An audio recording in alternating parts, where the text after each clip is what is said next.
La mère, qui en élevant la voix avait aussi levé la tête, maintenant revient se pencher sur le visage éteint et à parler doucement pour lui seul.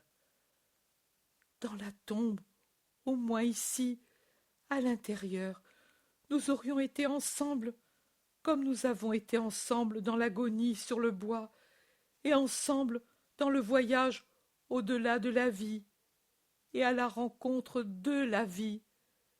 Mais si je ne peux te suivre dans le voyage au-delà de la vie, je puis rester ici, à t'attendre. Elle se redresse et dit à haute voix à ceux qui sont présents. Éloignez-vous tous, moi je reste. Enfermez-moi ici avec lui. Je l'attends. Que dites-vous? Que ce n'est pas possible? Pourquoi n'est-ce pas possible? Si j'étais morte, ne serais-je pas ici, couchée à son côté, en attendant d'être composée? Je serai à son côté, mais à genoux. J'y ai été quand lui vagissait, tendre et rose, dans une nuit de décembre. J'y serai maintenant, dans cette nuit du monde qui n'a plus le Christ. Ô vraie nuit! La lumière n'est plus. Ô nuit glaciale! L'amour est mort. Que dis-tu, Nicodème? Je me contamine? Son sang n'est pas contamination. Je ne me suis pas contaminé en l'engendrant. Ah, comme tu es sorti, toi, fleur de mon sein, sans déchirer des fibres, mais vraiment comme la fleur du narcisse parfumé qui éclot de l'âme du bulbe matrice, et donne une fleur, même si l'embrassement de la terre n'a pas été sur la matrice. Floraison virginale, qui se réalise en toi, ô Fils, venu de l'embrassement céleste et né dans l'envahissement des splendeurs célestes. Maintenant, la mère déchirée se penche de nouveau sur son fils, restant étrangère à tout ce qui n'est pas lui, et elle murmure doucement. Mais toi, te le rappelles-tu, fils, ce sublime revêtement de splendeur qui revêtait toutes choses alors que ton sourire naissait au monde?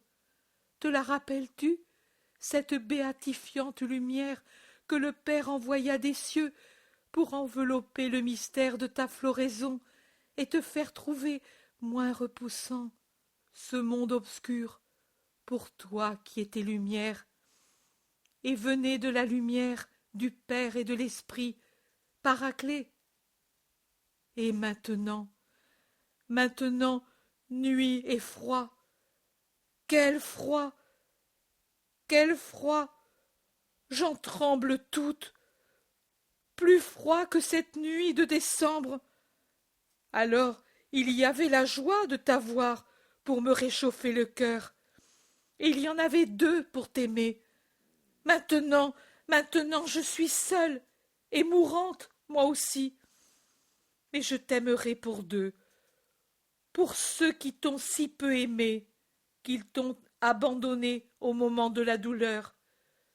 Je t'aimerai pour ceux qui t'ont haï, pour le monde entier, je t'aimerai, ô Fils. Tu ne sentiras pas le froid du monde. Non, tu ne le sentiras pas. Tu ne m'as pas ouvert les entrailles pour naître, mais pour que tu ne sentes pas le froid, je suis prête à me les ouvrir et à t'enfermer dans l'embrassement de mon sein. Te souviens-tu comme ce sein t'a aimé, petit germe palpitant? C'est toujours ce sein. Oh, c'est mon droit et mon devoir de mère. C'est mon désir. Il n'y a que la mère qui puisse l'avoir, qui puisse avoir pour le Fils un amour aussi grand que l'univers. La voix est allée en s'élevant. Et maintenant, avec toute sa force, elle dit. Partez, moi je reste, vous reviendrez dans 3 jours, et nous sortirons ensemble. Oh, revoir le monde appuyé à ton bras, ô mon fils, comme il sera beau le monde à la lumière de ton sourire ressuscité, le monde frémissant au pas de son Seigneur. La terre a tremblé quand la mort t'a arraché l'âme et que de ton cœur est sorti ton esprit. Mais maintenant elle va trembler, oh, non plus d'horreur et de douleur, mais d'un suave frémissement que je ne connais pas, mais dont ma féminité a l'intuition, qui émeut une vierge quand, après une absence, elle entend le pas de son époux qui vient pour les noces. Mieux encore, la terre frémira d'un frémissement saint, comme moi j'en ai été bouleversée, jusque dans mes profondeurs les plus profondes, quand j'eus en moi le Seigneur, un et trin, et quand la volonté du Père, avec le feu de l'amour, créa la semence dont tu es venu, ô mon saint petit, mon enfant tout à moi, tout, tout de la maman, de la maman. Tout enfant a un père et une mère, même le bâtard a un père et une mère. Mais toi, tu as eu la maman seule pour faire ta chair de rose et de lys, pour te faire ces broderies de veines azurées comme nos rivières de Galilée, et ces lèvres de grenade, et ces cheveux plus gracieux que la toison blonde des chèvres de nos collines, et ces yeux, deux petits lacs de paradis, non, plutôt qui sont de l'eau d'où vient l'unique et quadruple fleuve du lieu de délices, et qui porte avec lui dans ses 4 branches l'or, l'onyx, le béryl et l'ivoire, et les diamants, et les palmes, et le miel, et les roses, et les richesses infinies.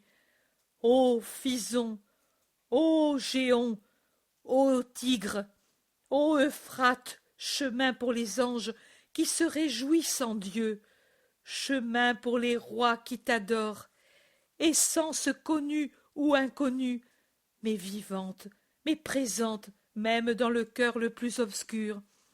C'est seulement ta maman qui t'a fait cela, avec son oui. De musique et d'amour elle t'a formé, de pureté et d'obéissance elle t'a fait. Ô ma joie, ton cœur, qu'est-ce que c'est? La flamme du bien qui s'est partagée pour se condenser en une couronne autour du baiser de Dieu à sa Vierge. Voilà ce qu'est ton cœur. Ah! Le cri est déchirant au point que Marie-Madeleine accourt pour la secourir en même temps que Jean. Les autres n'osent pas, et, en pleurs et voilées, elle jette un coup d'œil par l'ouverture. Ah! Ils t'ont brisé. Voilà pourquoi tu es si froid, et pourquoi je suis si froide. Tu n'as plus en toi la flamme de mon cœur, et moi, je ne puis plus continuer à vivre par le reflet de cette flamme qui était mienne, et que je t'ai donnée pour te faire un cœur. Ici, ici, ici sur ma poitrine, avant que la mort me tue, je veux te réchauffer, je veux te bercer. Je te chantais. Il n'y a pas de maison, il n'y a pas de nourriture, il n'y a pas de douleur. Ô paroles prophétiques, douleur, douleur, douleur pour toi, pour moi. Je te chantais. Dors, dors sur mon cœur. Même maintenant, ici, ici, ici. Et s'asseyant sur le bord de la pierre, elle le prend sur ses genoux, en passant un bras de son fils sur ses épaules, en appuyant la tête du fils sur l'épaule, et, en appuyant sur cette tête la sienne, en le tenant serré contre sa poitrine, en le berçant, en le baisant, déchirée et déchirante.